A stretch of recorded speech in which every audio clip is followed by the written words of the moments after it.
difficult. I just started the third one. Okay.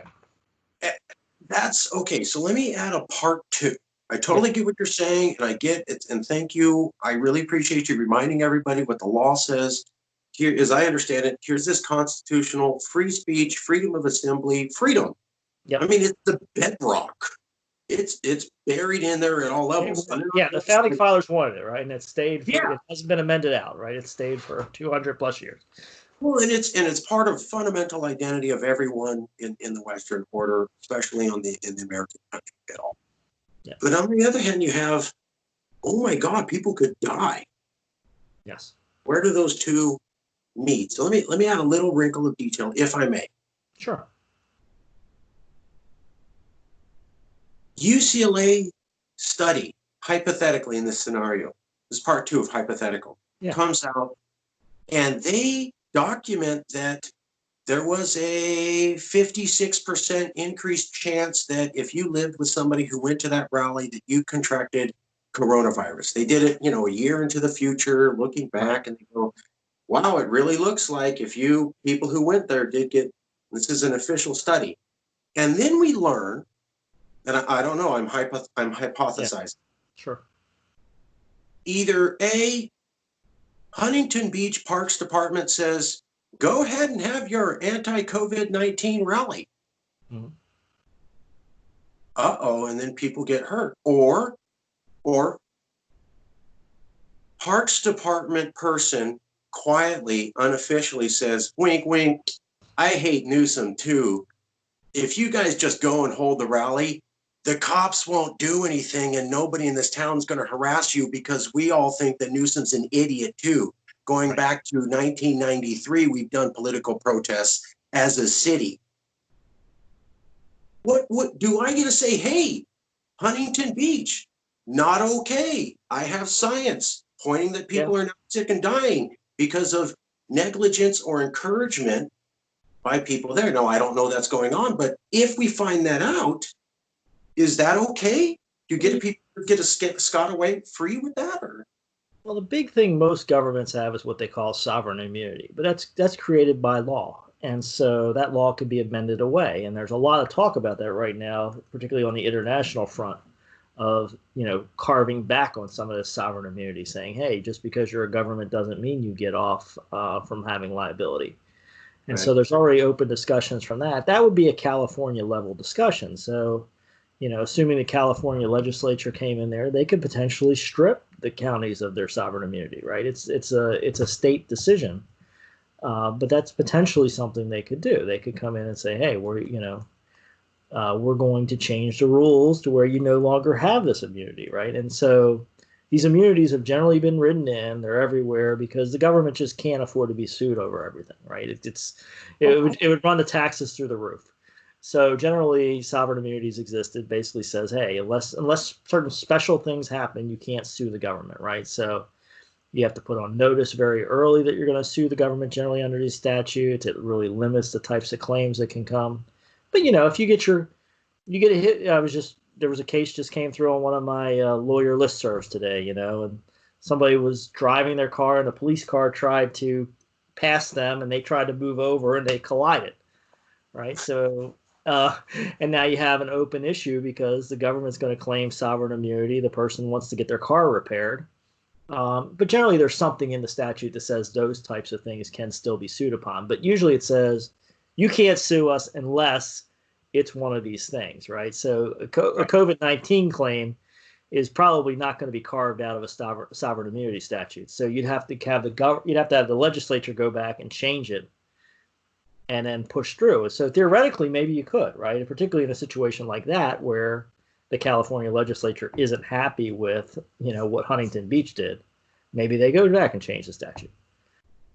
I certainly believe that governments have to be able to make decisions and make mistakes when they're honestly trying to do their job to the best information they have. And I'm not talking about that at all. Yeah. What I'm concerned about, and I cannot prove, but I suspect. Well, let me just show you a little bit of what I'm talking about.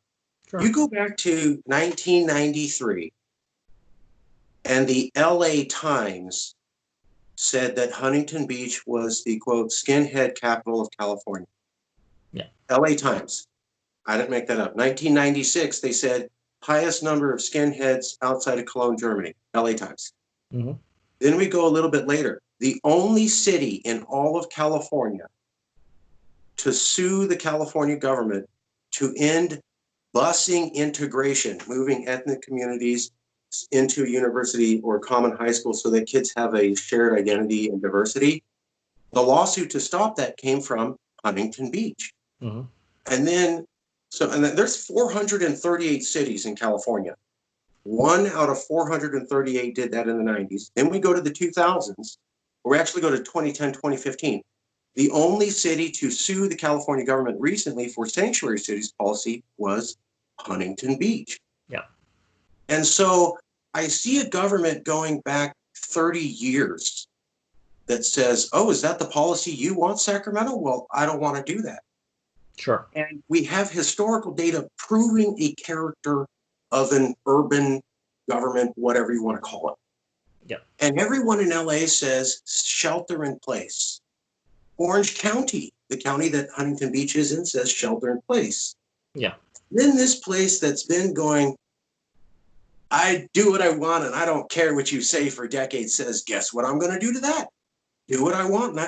Now, if they do something officially or if they do something unofficially, boy, does it sure look like here's a place that wanted to do a political stunt based upon a characterization of flaunting the authority of the California government for decades, and then does it, and they're jeopardizing people's lives. At some level, that has to not be cool.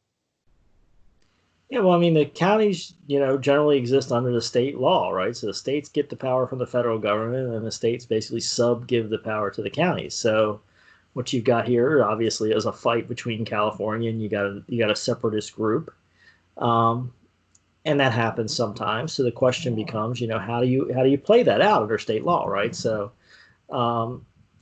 their city charter comes from the California government, right? So theoretically, the California government could change the rules. That's something that's going to be a higher political debate that's open, right? If this becomes such a problem that California is not happy with how things are going, they may want to come in and make some changes.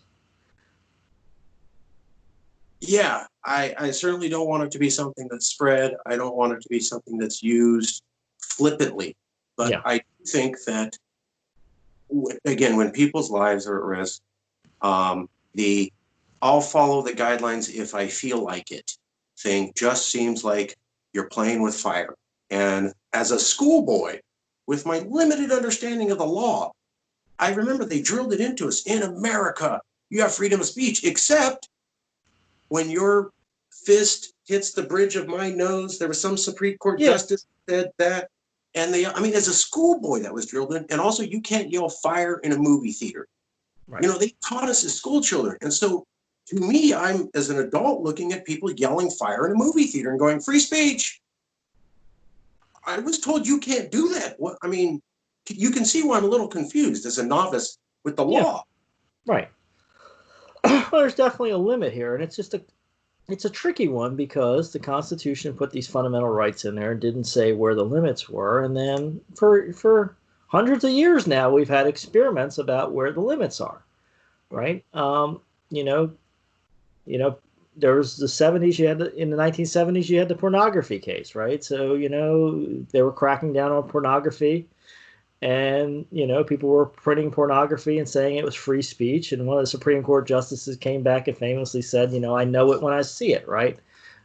So up to a certain level, it's free speech, and then at some point, it's not. And so they've experimented with this. Obviously, we talked about, getting a permit for a rally over a certain size, right? The government said, okay, well, we can require permits for certain size rallies, but we can't base the issuance on what you're talking about, right? It's, if you need it to talk, you can talk about anything, right? Whatever you want to talk about. That's one place where they've experimented with this. Obviously, free speech, you can't run around the park naked.